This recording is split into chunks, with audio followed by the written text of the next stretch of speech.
Well, good morning, Leigh. How are we? I'm on the warpath, to be honest with you, Fiona. Something happened to me that has not happened to me in many years. I was doing an Edinburgh Fringe preview with friend of the show, Sophie Garage, during the week. And something happened to me that has not happened to me in a long time. They were doing, in the same venue that we were having our preview, they were doing lesbian speed dating. Oh, upstairs. We love a bit of lesbian speed dating. We love to see young love blossom. But when I arrived, they were checking in at the venue. They were checking the people in for the lesbian speed dating. And the two people who were at the front checking people in were like, oh, I don't think you're here for us. You're in the wrong place. You're too femme to be a lesbian thing hit again, right? It hit again. It's not happened to me in years. For so long. And listener, I met my first girlfriend at lesbian speed dating, and it happened to me then, like 5 years. What? More than that. Oh, God. It's more than that, Leigh. Oh, dear Jesus. It happened, I was like 7 years ago, and I can't believe it's not happened to me in such a long time. Happened to us at that club night. Remember at the club night when they were like, do you girls know where you are? And we were like, yes, we're very aware of where we are. We are aware. Actively pursuing women. Yeah, I was enraged. And to add insult to injury, I didn't even realize what they were checking people in for. And then my friend, who's also a queer comedian, was emceeing the lesbian speed dating and was like, the thing they've just tried to turn you away from is actively for your community. Fucking hell. Do you know what, Leigh? That's bleak because I resent the fact that like one can wear, and by one I mean you, an all entirely pastel pink outfit. Okay. I was, truth be told, listener, I was wearing a full pink skirt suit for the show. But in my mind, that's so gay. Like what straight woman do you think is dressing like that? Yeah. Honestly, what straight woman do they think is dressing in that way? I'm clearly dressing for the female gaze. That's always been clear. In both senses of the word gaze. You are modern Elle Woods. Oh my God, thank you. She's a queer icon. She is. The true love story in Legally Blonde is clearly between her and Vivian. 100%. Also, Vivian is like low-key definitely a lesbian. Please. Not even low-key. Not even low-key. What is she trying to prove with that twin set and pearls? Right. Am I right? And the severe bisexual bob. I mean, the amount of times I've gone into hairdressers and been like, should I get Vivian's bob? There's some hair talk to have in this episode, Leigh. Welcome back to Queer Gals Watch the West Wing. We are on episode 20. Here we are. We are absolutely rolling in. And I have to say, I think this is my favourite episode to date. I loved it. This is our new tagline for the podcast, is every time we start an episode, we go, this is our favourite episode to date. And I just hope that long may that energy continue. I laughed. I cried. I at one point lay on the floor, Leigh. Just because I couldn't handle what I was seeing. I had to put my laptop down and I just lay on the floor and screamed. Yeah. Listener, we are about to dive into mandatory minimums. Episode 20, season 1 of The West Wing. And it's a really, really fun ep. Like, we're 2 eps out from the end of season, and quite frankly, like, I'm thrilled, I'm buzzed, I'm jazzed, I'm psyched, Leigh. I am psyched. You know who's not is Mandy. Is Mandy? We'll get to that. It's a tough week for Mans. Yes, it's a tough week for Madeline. I just want to take her out for a glass of wine at this point. I'm actually feeling quite bad for her. I really want her to go back to the office and drink wine out of paper cups with Daisy. I think maybe she just needs to chill with Daisy. It's all bad karma for the careless, reckless abandonment of Daisy. The true queen of the West Wing. There is some light maintenance work being done on the back of my flats. If you do hear drills or aggressive kind of noises, that will be the many builders who are making my life pure hell this summer. Just a disclaimer there. Maybe more for Misha than anyone else. Okay, so Leigh, shall we just dive into episode 20, mandatory minimums? Please. Okay, let's do it. So the previously on, I love that I've just started going for the previously on as just part of the episode. And I don't know why I was sleeping on it for so long, because it's really delivering this week. We've got Joey. We're circling back to Mandy's memo. We're touching in on Leah's recovery. And Leigh, we're back with the FEC. Aren't we so glad that we now understand what the FEC is and why we care about dark money? Honestly. And also there was references to soft money at times in this episode. And I was like, I know what that is now. So thank you. Because I did enjoy this episode so much more because of last week. So I'm so glad. You're truly an oracle, Leigh. Despite the fact that I am, as a lesbian, not welcome in lesbian spaces. Obviously, despite that. So we're at a banquet yet again. We love a full glam moment. We love a full glam. Also, Donna is just in what may be the best LBD I've ever seen. Donna looks fantastic. And actually, I was going to do this as some conjecture at the end of the episode when we were talking about best fashion, but I will bring it up now. Donna's little black dress is just like, you know, and like someone is literally just like coming into shot to like hand over some notes and then move on. Like I was fully distracted. Yeah. And unfortunately, so Leigh knows. So I was having a very hectic period of time. Like it sounds very glamorous, but it really wasn't, like kind of flying from country to country and then working and then going somewhere else. And I had to go to a funeral and I hadn't got anything to wear to the funeral with me. So I borrowed one of Leigh's temping outfits. From back in the day. And I threw together an ensemble for a funeral. And unfortunately, I fully fleabagged myself and just looked unbelievably hot. Like, it was. I know the LBD, and it's like, it's such a sleeper of an LBD because it looks nothing on the hanger. And then you put it on and it's like the sisterhood of the traveling pants. It just makes everyone look incredible. And I was just like stood at this funeral just being like, and unfortunately I still had like a stunning spray tan. And I just like I was like, someone's going to think that like, what they're going to be like, what's the story? Who is she? Yeah. And I didn't hate that. And so that's kind of the energy that Donna's LBD is giving me. Yeah. But back to Bartlett. He's at the podium. He is on fire this week. We are bringing, I think, the Reputation era energy that we were hoping for. Yeah. And he's giving a speech. And there is some talk of sort of mandatory minimum sentences, obviously reference to the title of the episode, but could be a fun topic because we've not really touched on the judicial system really at all in the administration so far.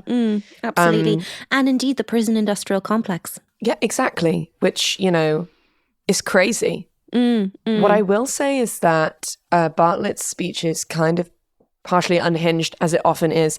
And he's starting to talk about a metaphor with like the lads, the Irish lads and a wall. Leigh, help me. I was also baffled by this. I could, dear listener, we know that I love Americans and I love America. If I could go the rest of my life without ever hearing a white American man say the word the lads when talking about kind of my countrymen, that would be incredible. That would be great news for me. It just, unfortunately, the lads is just not, it's not a phraseology that I feel works in an American context. And, you know, some might say that America is always very like proud of its independence and the fact that, you know, like it's a home for all, but they are so ready to just like take other people's countries when it comes to like how they like their heritage.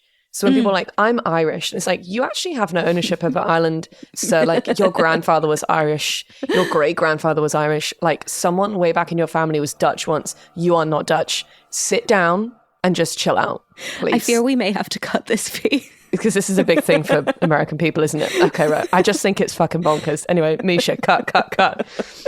So CJ is back in her gold skirt suit. I love when characters in shows reuse a great outfit, because of course she would reuse that outfit. It's a great outfit. I love the gold skirt dress suit. So she looks hot, and I think it is also a revenge outfit because she is giving Danny the coldest shoulder, which is understandable. She's giving Princess Di when Princess Di stepped out in that mini dress.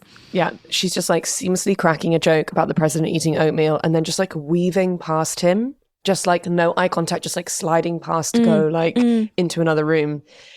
And this is the kind of like shit that I am obsessed with. Yeah. So we'll wait to see how that plays out. Cut to a senator somewhere, I guess, in DC, sat doing a cognac tasting with some of his staff, which is honestly one of the vilest things I've ever seen.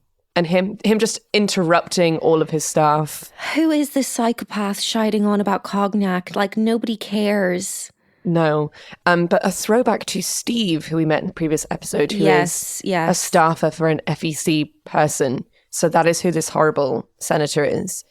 Hi, Steve. He's a staffer for the senator who wants to have control over the FEC commissioners who are being nominated. And Steve's like, hey, boss, like maybe you want to watch this thing on TV that's happening.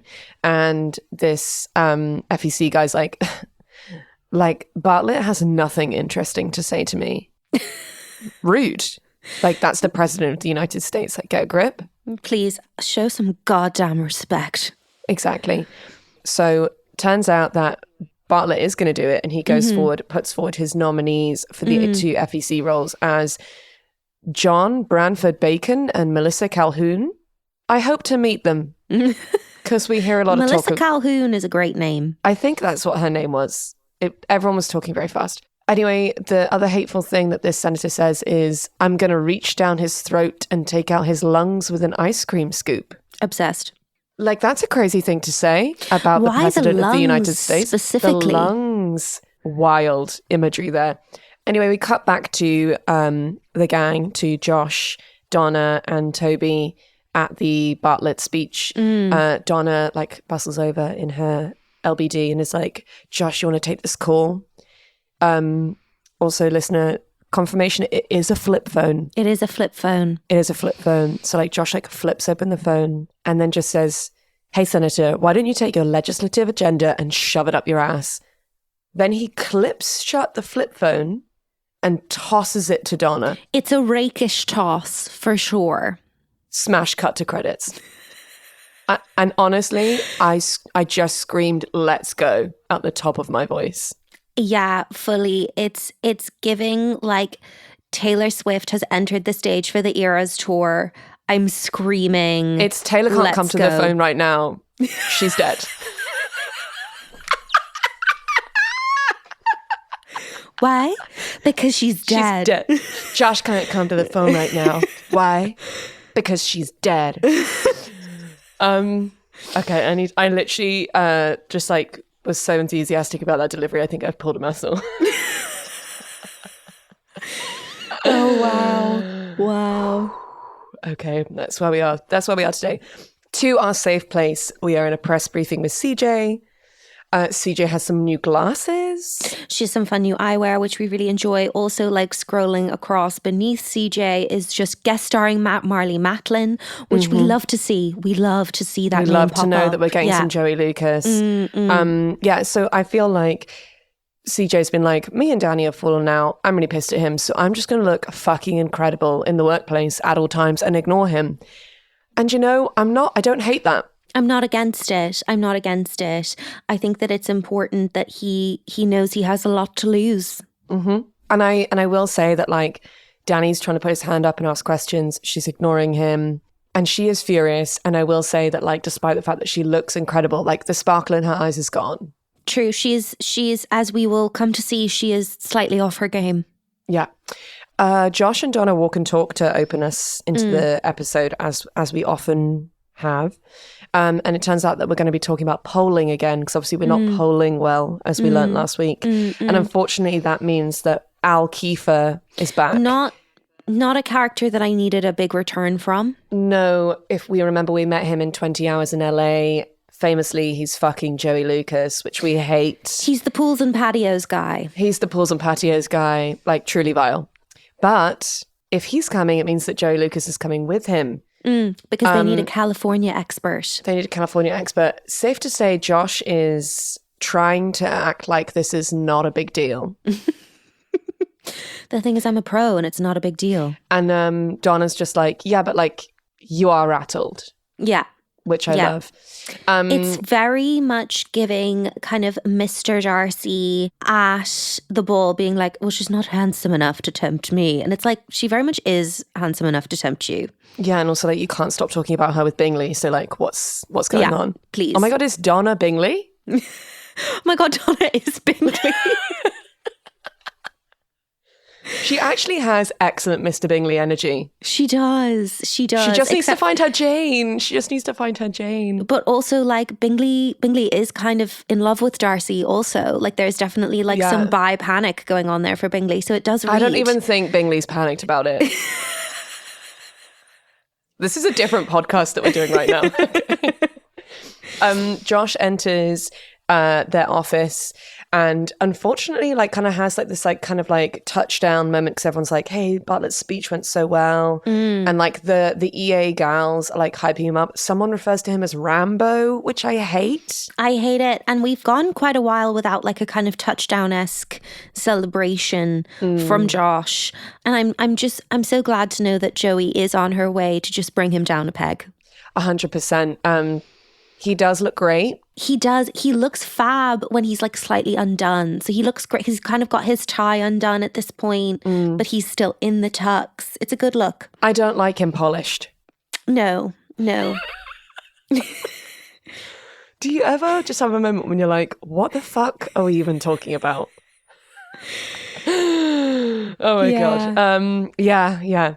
So, we go with Josh into Sam's office where Toby is obviously micromanaging Sam writing a speech, which is one of my favorite things. And just everyone is taking the piss out of Josh for fancying Joey Lucas, including Toby, which I really appreciate. Yeah. Josh says, this isn't a thing. I met her twice, Toby. Q, what? I can only describe as one of the most unhinged moments from Sam Seaborn. And there are many in this episode. I think what I've kind of been sleeping on with Sam is that like he is somebody who does just kind of like blurt things out before he thinks about it too much. Yeah, he's got no filter. He's got no filter. And please could you read this? He just like with puppy dog eyes looks at Josh and said, because Josh says, this isn't a thing. I met her twice, Toby. And then Sam says, yeah, but one of those times she broke your heart. You know, the way women can do. They take your heart and they throw it on the floor and they stomp on it with their big heels. She's a very beautiful and interesting woman, Josh. I can see how a lot of guys would go for her. Like, what happened with Mallory, Sam? Who are we talking about, Sam? Are we talking about Mallory? Are we talking about Laurie? Like, what's going on here? What is going on here? Just meanwhile, Toby's just like leaning over Sam's shoulder and being like, anytime you want to use punctuation, that would be fine. Are we going to come to a verb at some point? Like, stunning. No notes. Back to CJ, host press briefing now. And CJ is inviting a journalist back for an exclusive. She does this via Carol, which I love. So Carol comes over to this guy and she's like, oh, CJ wants to talk to you. And he's like, that can't be correct. Like, CJ wants to talk to Danny. And Carol's like, no, she wants to talk to you. And he's like, Danny is the senior correspondent for the White House. Like, what's going on? And Carol's like, no, she doesn't want to speak to Danny. She wants to speak to you. And I love that Carol is like, I'll do whatever you need me to do, CJ. I hate him too. And that's friendship, baby. That's friendship. Yeah. And like Danny's looking at Carol and Carol's looking at Danny like, the fuck have you got anything to say? Anyway, there's just a lot of like friendship in this episode.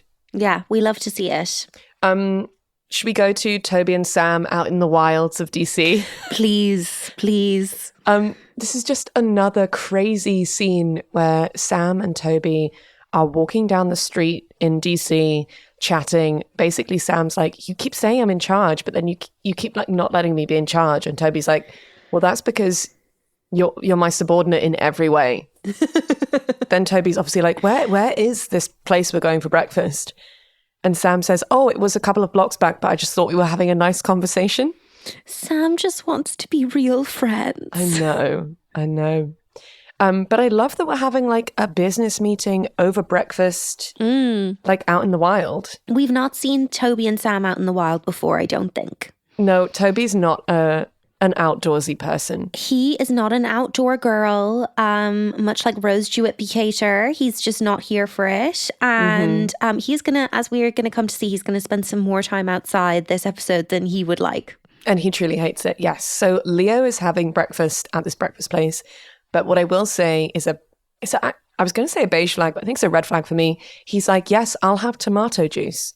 Yes. Now, I will say tomato juice is one of those things that I would only ever drink on a hangover.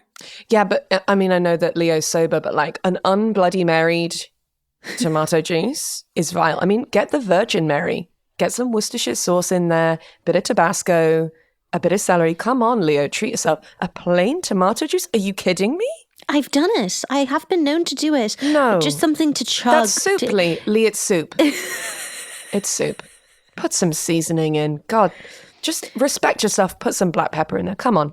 You have really evolved my views on black pepper over the course of our friendship, and my food is more flavorful for it. As an Irish woman, you did kind of class black pepper as spice, which is frankly crazy. But we're getting there. We're getting there. Lipa's chili flakes on things now. She's blossoming. In other news, Margaret has a Phenom headband on. She's in a lovely twin set. She's got a very 60s aesthetic overall. The sunglasses are amazing. She's very glam. She's got amazing sunglasses on and she is behaving in a chaotic way. So all I'm going to say is that something was unlocked within Margaret in the last episode surrounding the muffin email debacle. And now they were just like, should we just make Margaret crazy? It's like they've just discovered that this actress is funny in the last episode. And now they're suddenly like, oh, we can give her like funny bits to do now. So she like takes her little tiny handbag and just pulls out a fistful of perfectly sharpened pencils and then like lines them up to like check that they're all the same height and then like sits down and opens her notebook. I love her. Everyone then starts arriving. It's a full gang meeting. Donna looks cute. She's got her sunglasses on. She's taking the piss out of Josh. Like she's like, oh, Josh is wearing like a suit specially for Joey Lucas. This is a regular Tuesday suit. And at which point, like Margaret, literally with her like crazy hair and like her fucking sharpened pencils, looks at Josh with pure disgust and says, you assign your clothes days of the week? Like he's trash. No notes. Stunning. At which point Leo's like, I regret hiring any of you. Direct quote. Which he follows up with, we have to make it through the week without making any mistakes. Which makes me think, Fiona, that we're going to make several mistakes. Indeed. Josh then tells him to calm down, at which point I'm like, don't tell Leo to calm down. Don't tell Leo McGarry to calm down.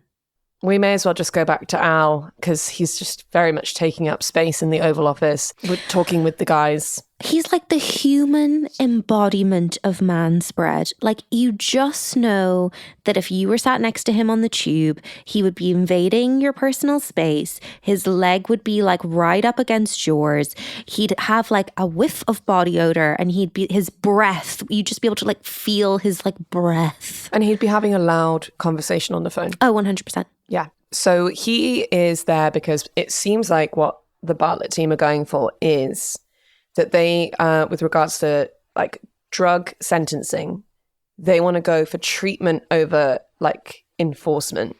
Yes. So they're thinking of like lowering mandatory minimum sentences or potential scrapping in favor of treating people. Yeah, I think they're kind of talking about like the eventual like decriminalization of drug abuse. And at which point Al's like, so you're talking about legalization? No, Al, we're not talking about that. Just listen. Yeah. But I will say what Bartlett's talking about, essentially the majority of America will hate, even in this fictional world. Oh, 100%, yes. And has anyone tried to do this in real politics? I mean, obviously, since this episode has come out, many states have legalized the use of marijuana. And it is something that is on the kind of federal policy agenda, I would say, coming up. It's something that people are definitely fighting for. But unfortunately, people in the racist fashion that is depicted here, people continue to be sentenced to long-term prison sentences for nonviolent drug crimes, which famously is something that Kim Kardashian is working on. Thanks, Kim. Moving on. To be fair, actually, like, fair play to her putting her money into something quite worthwhile. Yeah. What I will say is I don't like the phrase soft on crime. If I could go the rest of my life without hearing the phrase soft on crime again, I would die a happier woman. Excellent. On that note, shall we to Joey? Please take me to Joey. Joey and Kenny have arrived. Hi, Kenny. Great to see you once again. Just always a pleasure, never a chore. Always being the third wheel at every moment between Joey and Josh. So I think what's important for Josh Lyman is that he is being read for filth by a 21-year-old man. By everyone in the West Wing. What was the icing on the cake for this was, in fact, Charlie coming up to Josh and going, "She's a fine-looking woman, Josh. I can help you out." Obsessed. I just love the idea that Charlie is like, well, I clearly have the best woman, which is Zoe. Yeah. I got the best girl, so it's now my duty to help my friends do the same. Dude, I'm dating the president's daughter. Come on. And he just keeps calling Joey a fine-looking woman, which he has no right to be able to get away with that statement at all. And Josh is just like cute. Josh is just like flailing, and goes to Joey's new office and says hello, and then is just so rude to her because he just doesn't know what to do. He's just like throwing his weight around to try and show her that he's an alpha.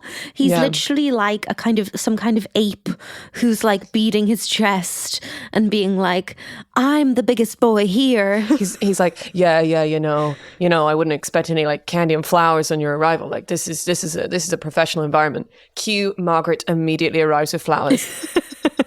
I love this show so much. And she's like, "How was your flight?" And then Josh just goes, "Margaret, get out of here." I can't. And then he goes into this crazy, like... I know how women like to personalize their desks with flowers and plants and hand lotion, but I prefer the place to be professional. What is he talking about? Ah, yes, a man trying to prove that he doesn't like an individual woman by saying, "The thing about women is..." Yeah, collectively, thereby meaning you're just another woman to me. I don't see you as being anything special. But the need to point out that they don't see you as anything more than any other woman means that they do in fact see you as something more than any other woman. Man, it's so dumb. Meanwhile, like Joey's here, she's got a new like flippy haircut. She's gotten some highlights. Yeah. Lovely highlights. She always has great lipstick game, just Joey Lucas. She's wearing a gorgeous suit. She looks great. Also, Leigh, she has her own desk. Does this mean we get to keep her? I feel like we're definitely setting up an arc that, dare I say, may go into season 2. A girl can dream. Also, just a brief moment for Joey making Kenny shout after Josh as he leaves along a corridor in the White House, "I'm not sleeping with Al anymore." Like, Kenny is a true friend. Yeah. But also, how is she doing this and yet still she's so cool and hot? I know. I think it's just the utter lack of embarrassment. Speaking of feeling embarrassed and feeling a little low, we're just going to have a little check-in with CJ. Oh. Because CJ's not had a great week, I don't think. No. So she's had the fallout of the Mandy document. Also, at the press briefing that we see at the top of the show, she like misspoke surrounding the FEC. She got it wrong in the same way that I got it wrong, where she was like, he's put forward a Republican and a Democrat, which, is by no means like a legal obligation, which it absolutely is. And she is taking it hard. I think it is also especially interesting regarding like our conversation around Jen Psaki, who was press secretary, and the fact that like I think it's impossible to do that job, or indeed any job, without having screw ups at times.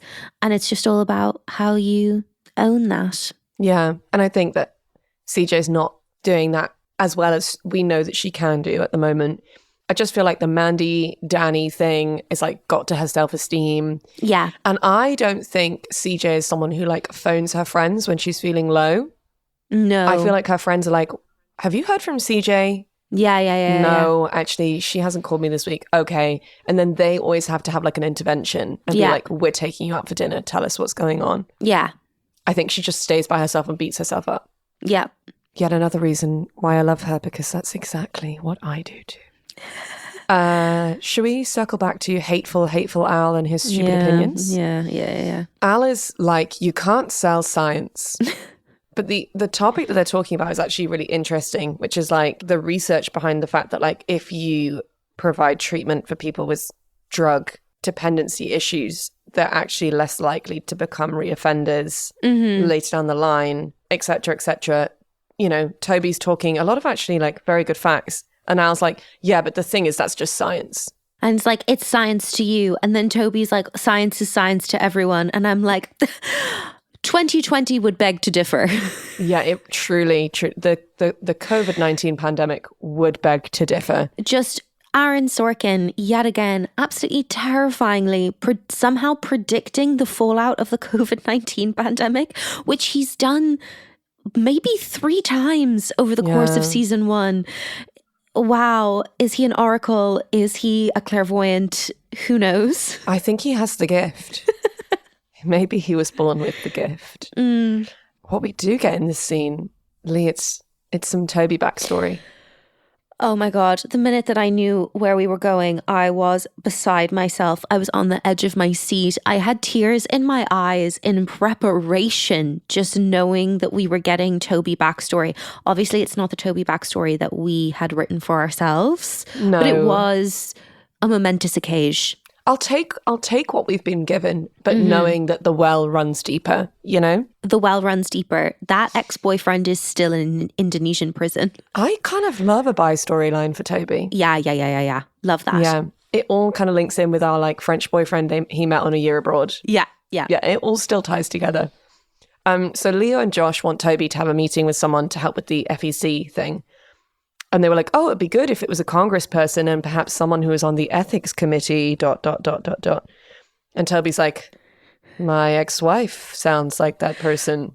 Toby is a divorcee. This is huge news. And actually, I'm like, yeah, no, I see that for you. Yeah. He was never giving bachelor energy. From day one, he was never giving bachelor energy. And it is just like the look on his face is so little vulnerable, little Toby, when he's like, it sounds awfully like somebody that I used to be married to. And then he's like, Leo, have you booked a lunch date with my ex-wife?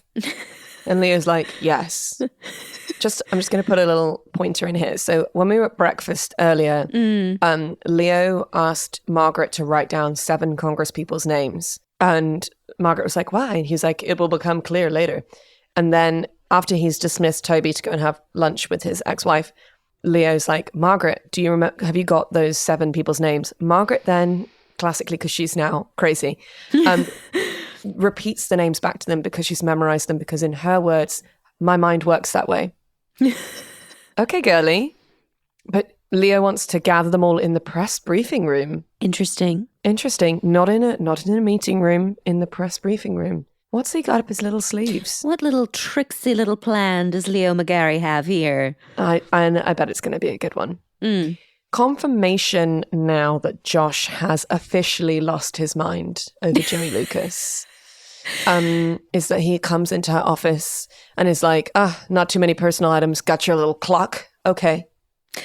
Josh, chill.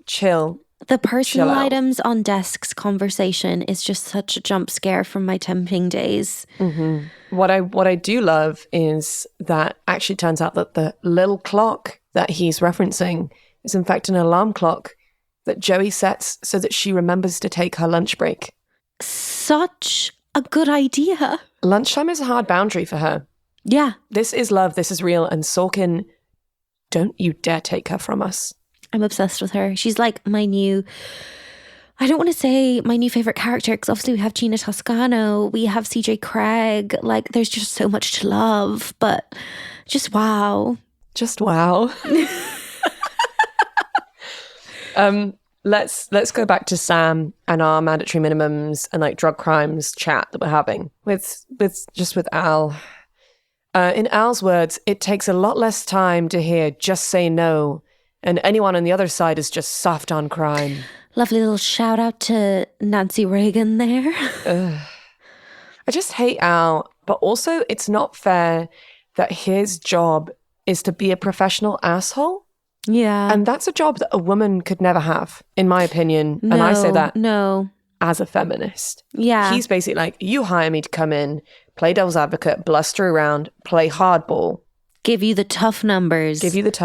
And I just think that if a woman was taking that role and giving it the same energy, people would be like, bitch. Like, there's people just would say, you're a bitch, you're rude, you don't listen. But when it's Al, they're like, haha, this is just classic Al. Yeah. And I think maybe that's why I hate him so much. Yeah. So what I'm deducing is Bartlett wants to scrap mandatory minimums for first-time offenders, specifically. I don't think that's going to sell even for Bartlett. No. Bartlett is just every person, which is just, he says, I'm hungry and so far no one has convinced me of anything. Yeah, completely. And that's just the end of the meeting. Mm-hmm. He's just like, I have to take lunch, like I can't concentrate. Yeah. And I resonate with that in a big way. But then we get the return of Kathy. We get the return of Kathy, and also just that the writing team has just gone off the deep end with Sam Seaborn in a big way. It all started with the dental hygiene, and we've just carried on the crazy train ever since. Truly, from I'm nuts for dental hygiene onwards, we have lost Sam Seaborn. Kathy's like, do you want to order some lunch? Like, what do you want to get? And he's like, I could have turkey. I could have fish. Piece of fish. Never heard anybody. I could have fish. I could have turkey. What is happening? Kathy's like, with respect, just fucking order lunch. Yeah. I have far more important things to do with my day. But Karma's a bitch. And as Sam enters his office, jump scare, Steve. Yes. Steve from the FEC guy from last week, from the horrible lunch scene from earlier in this episode, is there. And he's just like, hey, let's have lunch. Yeah. And I kind of feel like that's karma for being insane, that he's had his lunch hijacked. Karma's a bitch. Sam should have known better. Karma's a bitch. But Sam does have new glasses as well. Thank God. Thank God. I mean, they're still rimless, but they're a different shape, which is better. Lunch with Toby's ex-wife. Leigh, the lunch date is in fact a picnic. It's a picnic. She's got her legs out and she's super hot, as we knew she would be. She's a hot redhead. Honestly, on this show, redheads left, right and centre. They love a redhead. And I said to Leigh the other day, I was like, after I get married, I think I'm going to dye my hair red. And I thought this was like a fun, cool idea that'd like come to me like in a moment of clarity. But turns out actually it's just subliminal messaging from the West Wing. Just Mallory, Margaret, and now Andrea. And Ginger. And famously Ginger. But yeah, her name's Andrea. But obviously he calls her Andy. Please. Yeah. They have this chat because she's like, hey, look, if you're going to talk about mandatory minimums, like, can we just talk about how the fact that they're incredibly racist? Yeah. And he's like, baby steps. We need baby steps first. And she's like, but do we? Yeah. And I'm kind of with Andrea. I will just say that there is a moment when he turns to her and says, this is serious. And I would really love men on this show to stop telling women this is serious. Because I think universally the women on this show are smart enough that they know that it's serious. 100%. But what I will say as a caveat for that is the only way I will accept it is when the woman will then come back by taking the piss out of the man. Yes, true. Yes. Like, Andrea is a fucking Congresswoman, Toby. Like, her whole life is serious. Yeah. Back to Sam's hijacked lunch. So Steve is actually very good at his job. Better than the horrible senator he works for deserves. And he's like, you can do what you want with all of this drugs legislation, but like, if you do this thing and put your people in for the FEC, like, we're just going to crush you and we're going to block all of that. So like... And Bartlett like won't achieve anything meaningful for the rest of his presidency, and you'll have to go back to writing speeches for him for the Girl Scouts. And this is, again, crazy behavior from Sam, but I love that Sam's like, I won't hear a word about the Girl Scouts. And he's like, you're going to have to go back to writing speeches about Girl Scouts selling cupcakes. And Sam's like, cookies. It was a very good speech. I did it about volunteerism. Like, so personally offended by Steve. Little Leo and CJ walk and talk. CJ is still very sad. She's trying to apologize to Leo. And actually, like, to be fair, Leo like goes off on her and like he really tears her down. He's like, these amateur mistakes make me crazy. And like, you know, CJ just is looking devastated, but also she's in this great navy like pantsuit with this pale blue shirt. The outfit is so simple yet so effective. Yeah. And then Danny's like, we need to talk. And she's like, ugh, fine. They go to her office and they have an unbelievable argument. It's so harsh. But also, like, he's like, you're behaving like really in a really juvenile way. Like, you can't keep me out of things. Like, at its basis level, like, I'm a member of the press corps. Like, you need to be telling me things. And she's like, I've been called an amateur like 3 times in the last half hour. I'm going to need you to like back off. Mm-hmm. And like, if you're going to write an expose, like, you're going to need to expect to be like left out in the cold. Mm-hmm. She goes, congratulations, you're a movie star. You're also on the outside looking in for a while, so get used to it. So good. And I want them to kiss so badly. They're like literally 6 inches away from each other's face while they're shouting at each other. I love it. I had my head in my hands. This is foreplay for me. Unbelievable. Let's go to Leo's secret meeting with these 7 Congress people. This is such a good scene. And Leah didn't see it coming. No, me either. Sensational. So he's got these 7, I would say like the chief of staffs for 7 Congress people in the press briefing room. And he's like, cool. So we're going to bring up this new drugs legislation that we want to do. We want to be dropping mandatory minimums. And we also want to be introducing treatment as sentencing. And they're like, yeah, right. Like, our Congress people are ever going to go for that?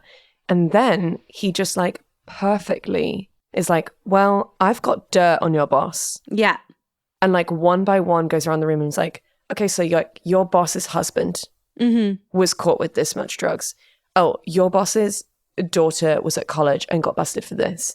And like basically talking about how none of them got the mandatory minimums that they should have gotten for those offenses because they're all privileged white people. Yeah. It's iconic. Leo is a rock star. Leo is a rock star, but then we go into one of the most devastating exchanges. Because we realize why Toby struggles with Congress so much, and it's because he loves Andrea. He loves his wife. And I want to know why they broke up, because I feel like it's going to be more than just like, it didn't work out.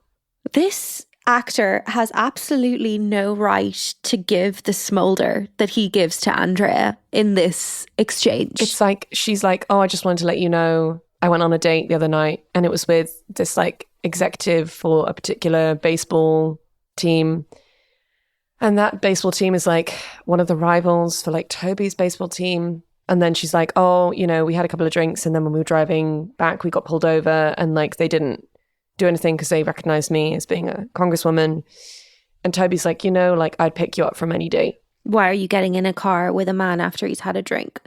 And I'd come get you. I'd come get you. And then like when she says stuff, he just keeps saying like Andy under his breath, like all soft and sad. And then like as she's leaving, she like touches his arm and she's like, it's so good to see you, and like straightens the lapel of his jacket. There's still so much love there and I don't understand why it didn't work out. And then he's like, can I have the pie? And she passes over this Tupperware of pie that she'd offered him earlier. And then just like makes this like exasperated noise as she leaves. But she's also like smiling. It's not just that he loves her, she loves him as well. I know. 11:30 p.m. we're in the president's bedroom.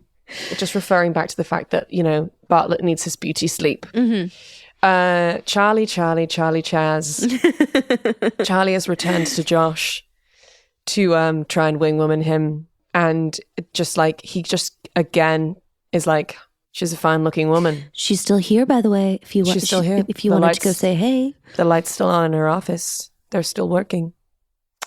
And then Josh is basically like, go away. And just Charlie just like smiles, puts his hand in his pocket and just says, take it easy. And then walks off.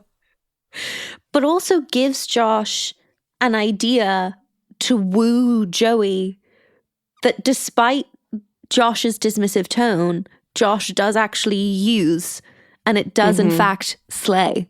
It does. So Josh then goes into Joey's office and is like, I got you this coffee mug. He's so proud of himself for giving her what I presume is a free mug. Is a free mug. And he's like, just, you know, because you're new here and like maybe you'd want coffee and you don't have a mug. So like, here's this mug that I bought you. Kenny, meanwhile, is just like, this is so lame. You guys are so lame.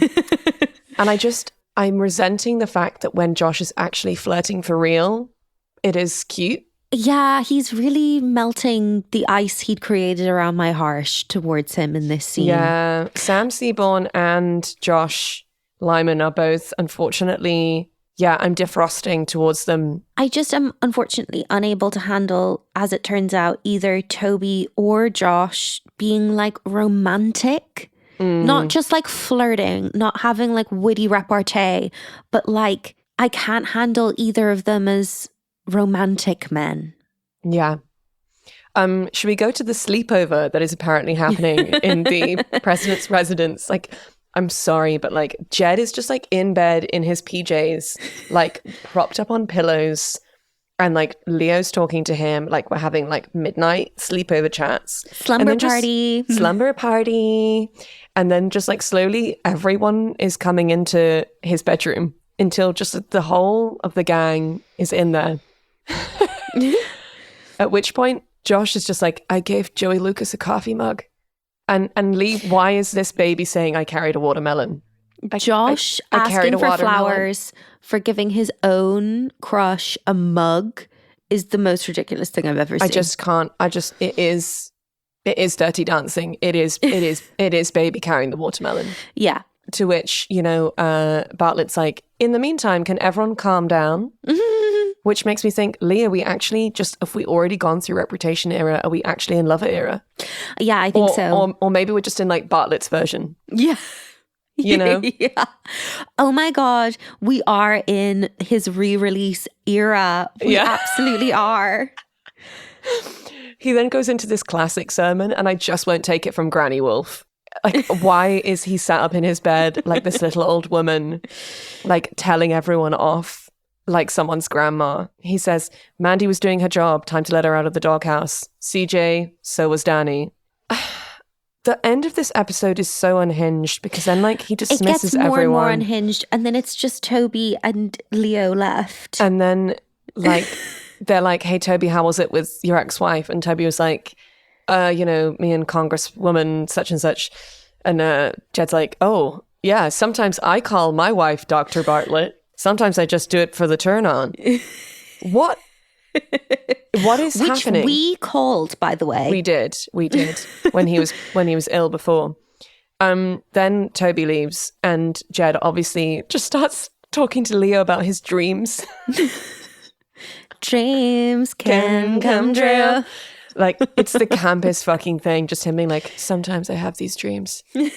And then I wake up and I realize I can make them a reality. Like, what the fuck are you talking about? Go to bed, bitch. Go to bed.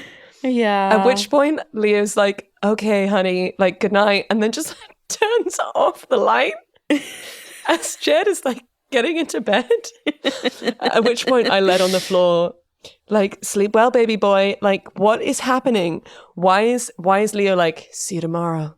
Like, pulling the door closed, and Jed's like snuggling down in his covers. That's the end of the episode. So good. Honestly, I can't. Fee, we have 2 episodes left of season 1. I'm so excited. Like, where do we go? Where do we go from like Jed talking about his dreams and then Leo being like, shh, go to sleep? Like, where do we go from that? Quick fires? Yeah, please. Best fashion. Donna's LBD. Yes.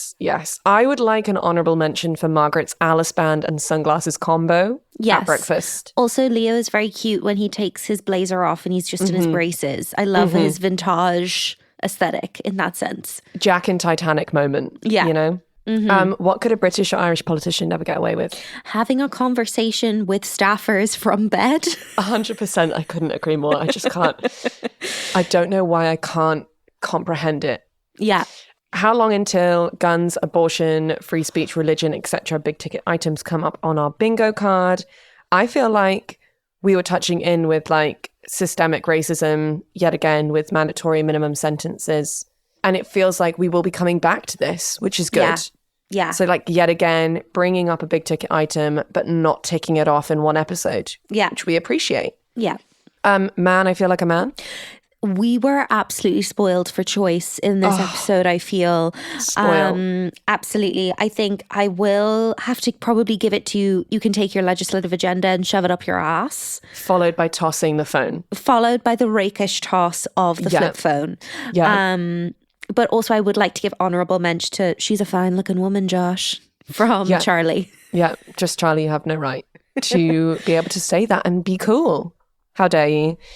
For me, I think my honourable mention is I'm hungry and so far no one has convinced me of anything. Yes. The moment that made you proudest to be American, Leigh?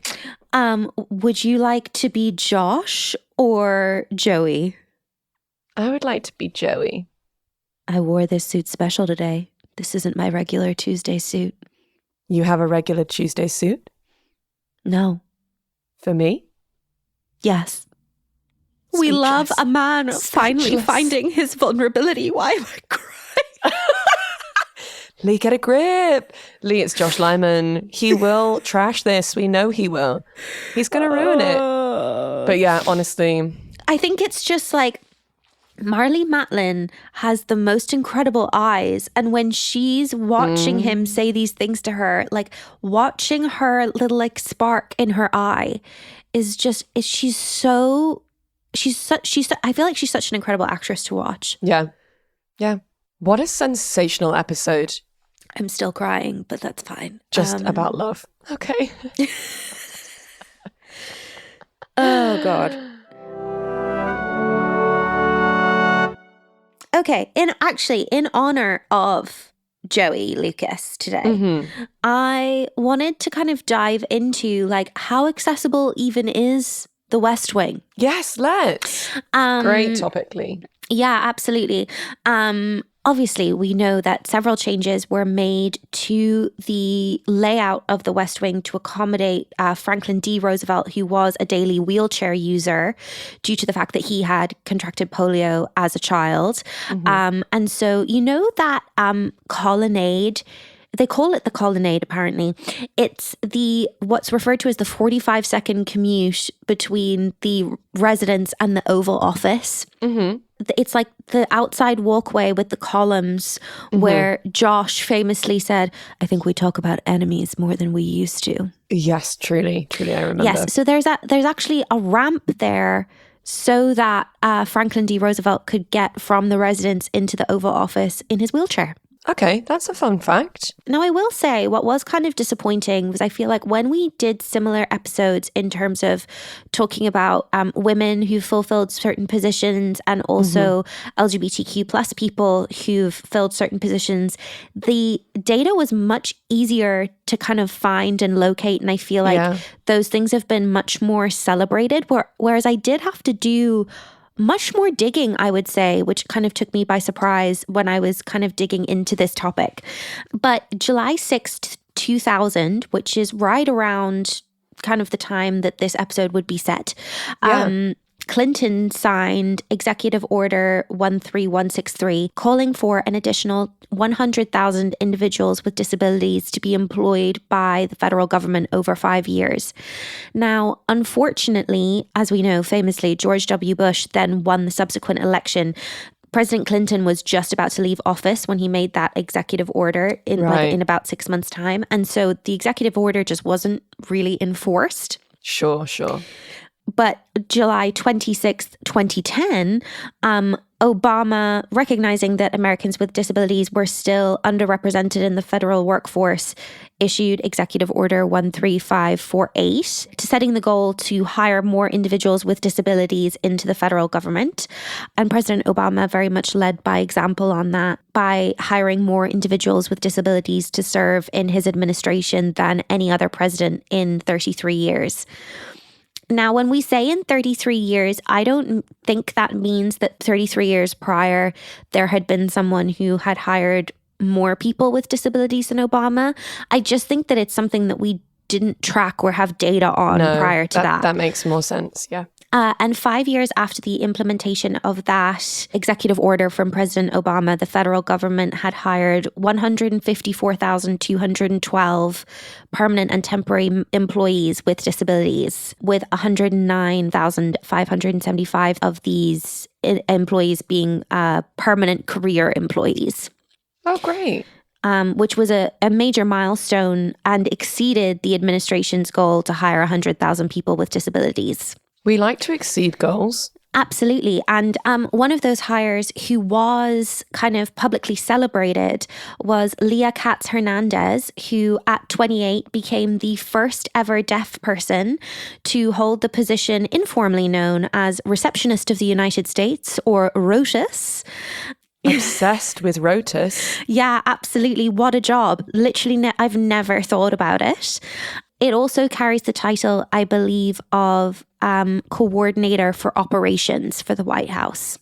Mm-hmm. So ROTUS's desk is just steps away from the Oval Office, and she is quoted as saying, "My job involves welcoming people to the West Wing on a daily basis.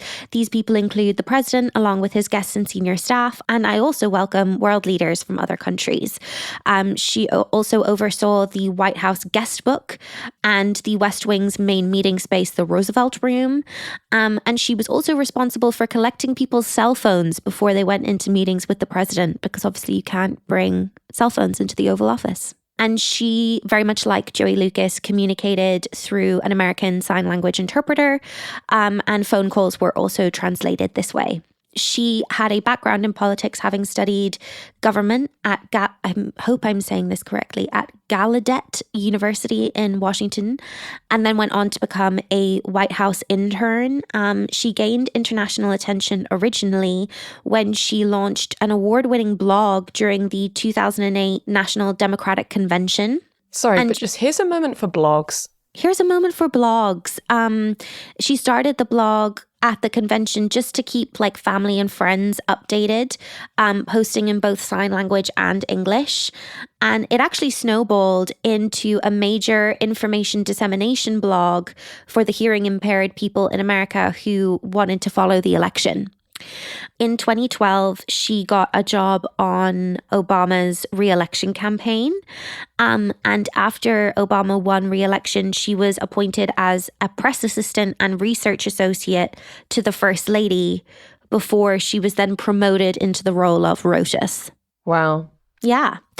And she's quoted as saying of Obama, "He knows a little bit of sign language, not only because of me, but because of his relationship with other deaf Americans." Just around the time that we were waiting for Trump to take over as president, she was asked about what her future plans were once the Obama administration was over. And she said, "I want to work to better the future and rights of deaf people and other minority communities." President Biden then named her to the President's Advisory Commission for Advancing Educational Equity, Excellence, and Economic Opportunity for Hispanics. And she was the first deaf person appointed to serve on this commission. So again, she's just like making waves. Absolutely, yes. And so in this role, she was providing advice to the president through the Secretary of Education on matters pertaining to educational equity and economic opportunity for the Hispanic and Latino community, or Amazing. Latinx, I should say. And she worked in the Obama administration alongside another impressive change maker. Claudia Gordon was the first ever deaf African-American female attorney to graduate from law school and practice as a lawyer. And she is recognized as one of President Obama's key advisors for disability issues.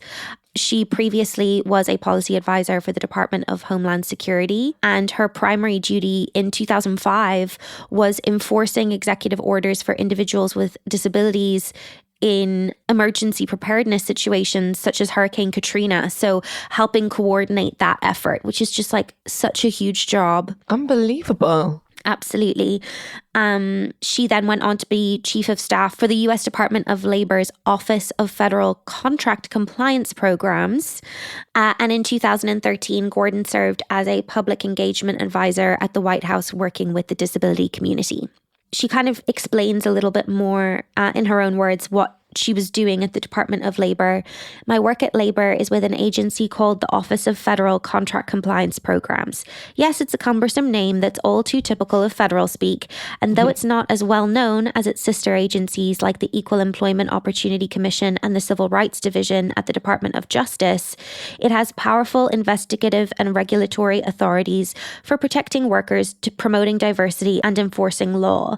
The agency was born out of the landmark civil rights laws of the 1960s, and over its 45-year history has expanded in authority to include protections for women, veterans, and people with disabilities. So yeah, I think she's so right, like despite its like incredibly dull and long-winded name, like such a fundamental department that she's part of. Yes, absolutely.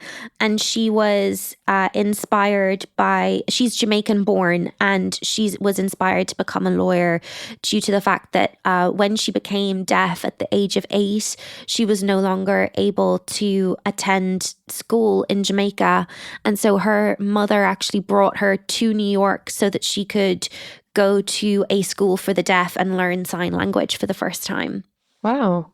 In the face of kind of Trump winning the following election and what her plans were for the future. She was quoted as saying, "I do know for a fact that I will continue to strive to make a difference to better society for people with disabilities and other underserved groups. What that job will be, what organization or government body that will be, I don't know, but I will continue to follow my passion." And she is now the chair for the National Council on Disability. Good for her. She's also worked in the private sector in between times for several telecommunications companies, trying to make cell phone use more accessible to various communities. Now we come to the Trump presidency briefly, and COVID. Which became a real issue because the deaf and hard of hearing community could not understand President Trump's White House press briefings because there was no ASL interpreter. That surprises me. But in a historic win, the National Association of the Deaf filed a lawsuit in collaboration with 5 plaintiffs. And in August of 2020, they won their case, and the Trump administration was ordered to provide an ASL interpreter at all future coronavirus press briefings. One of the plaintiffs in that lawsuit, Deborah Fleetwood, who is herself a deaf person, said, "When the pandemic started, I watched the news often to see if I could understand what we were supposed to do to protect ourselves. I noticed that the news would show the White House press briefings almost every day in March and April. They were captioned, but I could not really understand what was being discussed or recommended." So I'm not sure if there's like data on this, but is the conclusion we're drawing to the stats worse for Trump's administration than they were for Obama's? I couldn't find any stats for the Trump administration. I don't kind of know think that like it's in its own way that sort of says something, maybe. Yeah, I don't know that in terms of the 3 most recent administrations, the Obama administration, the Trump administration, and the Biden administration. When I tried to find data for the inclusion of disabled people in those 3 administrations, for both the Obama administration and the Biden administration, it kind of feels as though it's something that they're shouting about and proud about to have.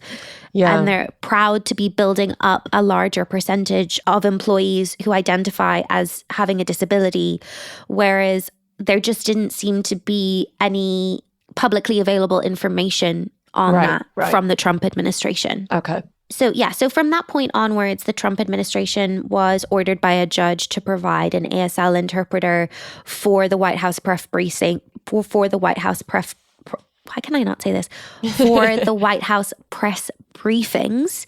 But in a very exciting development, the Biden administration very much from the beginning made a commitment to have an ASL interpreter at every White House press briefing. And in 2022, they hired the first ever official White House ASL interpreter. So not somebody who was being brought in on a contract basis, but somebody who is now like an in-house member of staff. Exactly. Great. So that is Elsie Stecker, who is completely deaf. The groundbreaking position has come due to the lawsuit brought over the ASL interpretation during COVID-19 briefings. But the Biden administration simply kind of took it a step further, permanently hiring Stecker, as well as a non-deaf ASL interpreter, Lindsay Snyder, as members of permanent staff, and they work together. Stecker is quoted as saying, "This is a dream job of that combination of the political information and interpreting. It fits me very well." And so Stecker and Snyder spend hours preparing each day to interpret the White House press briefings by reading up on the news of the day and the topics that the press briefings are going to cover.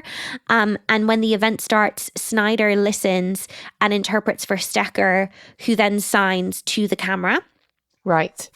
So Snyder says, "I'm interpreting from English to ASL, and I'm essentially feeding Elsie, who then takes that message and interprets it." And she says, "I call it real-time editing." Yeah. And Stecker kind of further explains this process by saying most hearing interpreters, they learned ASL. So they have an accent in ASL, where a deaf person who grew up using ASL doesn't have that same kind of accent. We also, as deaf interpreters, can gauge what a deaf audience would potentially need, that some kind of terminology is clearer than others. Some things need a little bit more expansion and explanation. Yeah, 100%.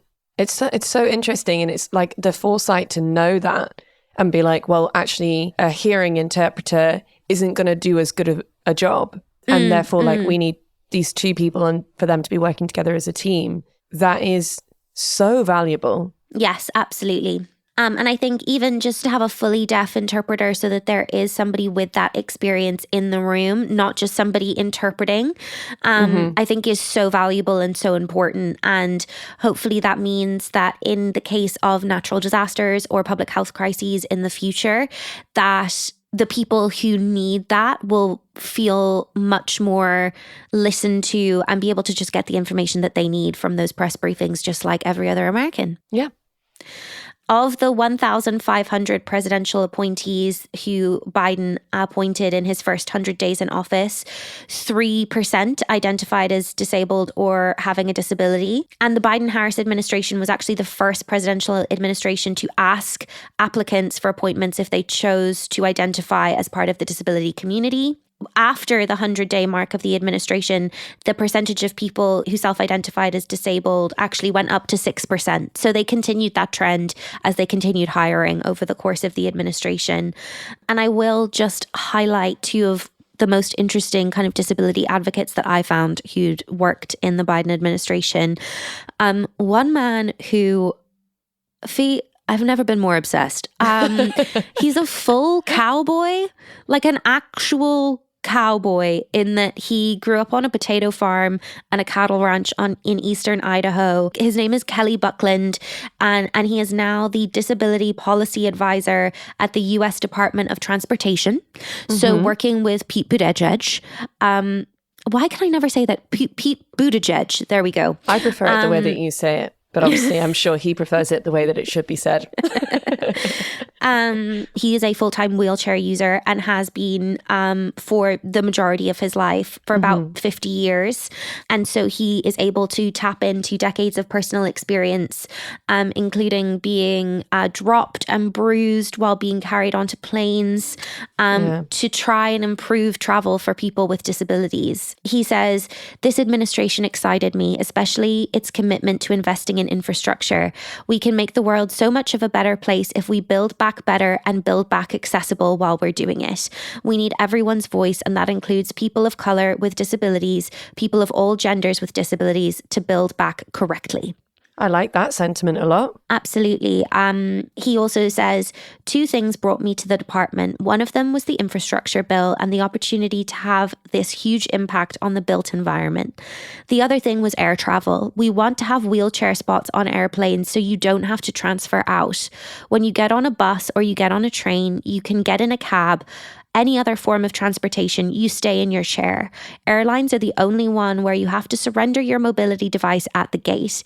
It would be a real sea change if you could just drive your chair on the plane, lock down, and you're set to go. The Transportation Research Board did a study and determined obviously it's feasible. Now the Federal Aviation Administration has to pick up that research. I wanted to be part of making that happen for people with disabilities. I love to fly, but I've had to stop, as have others. People can't afford to have their wheelchairs damaged. And the older I get, when they injure me, it takes me longer to heal. Wow. That's like, imagine if he can continue with this work, like the legacy that he would be able to leave would be incredible. He's an incredible man, and he has been given several state honors over the course of his life in Idaho, where he's from. But it does seem like he is now at the federal level able to have even more of an impact. He also says of the accident that he experienced when he was a teenager that caused his spinal cord injury. It's not a tragic event. It's actually, in a lot of cases, something that makes your life better as you move on. So you look back on it and you really end up being kind of glad that you did get a disability. You see what I'm saying? Because it's fulfilled your life in ways that you never would have longed for. What a great quote. Absolutely. And the other person that I wanted to highlight was the presidentially appointed Associate Director in the White House Office of Public Engagement, who led the Biden-Harris administration's engagement with disabled Americans and K-12 educators. Her name is Emily Ward, and she was a primary school teacher before she went into public service. And she first got into politics because in the summer of 2019, she returned to her hometown of South Bend, Indiana, to support her mayor, Pete Buttigieg's run for president. No way. So she was the first visibly disabled staffer in the 2020 Democratic primary. And she was the body woman, so very much kind of doing Charlie's job for Pete Buttigieg's husband. Amazing. And so in that capacity, she spent the whole campaign flying around the country. And as Kelly Buckland was saying in his quote, she did have the experience of her wheelchair being damaged during a flight. And obviously that's just not something that somebody with a really serious job in a political campaign really has the time or capacity to deal with. Yeah. And it just is something that shouldn't be the case.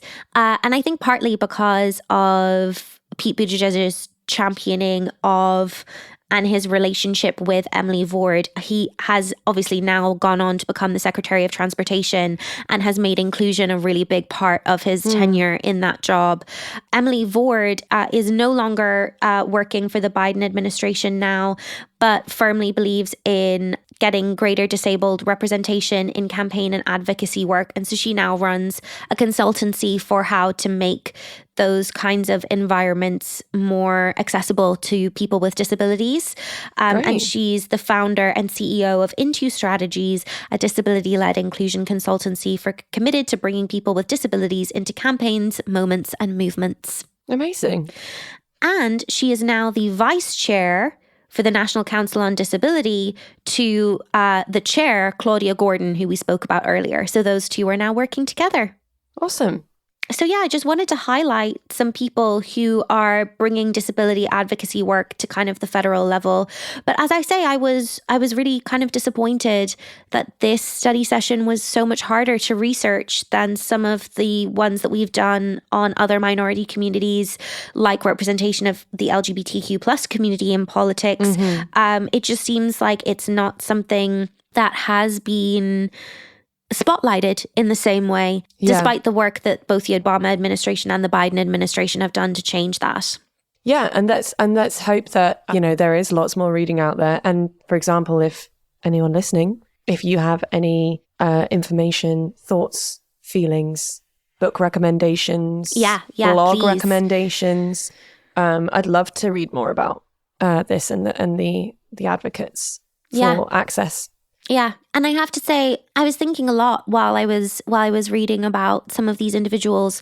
I was thinking a lot about our summer of music that we've been having, Fiona, and how much we have enjoyed the fact that at most of the kind of big gigs that we've been to this summer, there have been BSL interpreters kind of very clearly projected up on the screens next to the artists. And even as a hearing person, my enjoyment of those concerts, I feel, has been so augmented by the contribution of the BSL interpreters, because it's not just about, I feel, communicating the literal words of the lyrics of the songs, but they're giving so much of the energy of the music. And I've just at times just really enjoyed watching the BSL interpreters as part of the performance I've been watching. Can confirm all of them at British Summertime, all of the interpreters were amazing. And I will say also at Mighty Hoopla as well, I didn't know that I needed Jojo Siwa's Karma interpreted by a BSL interpreter, but it turns out it was something that I really needed in my life.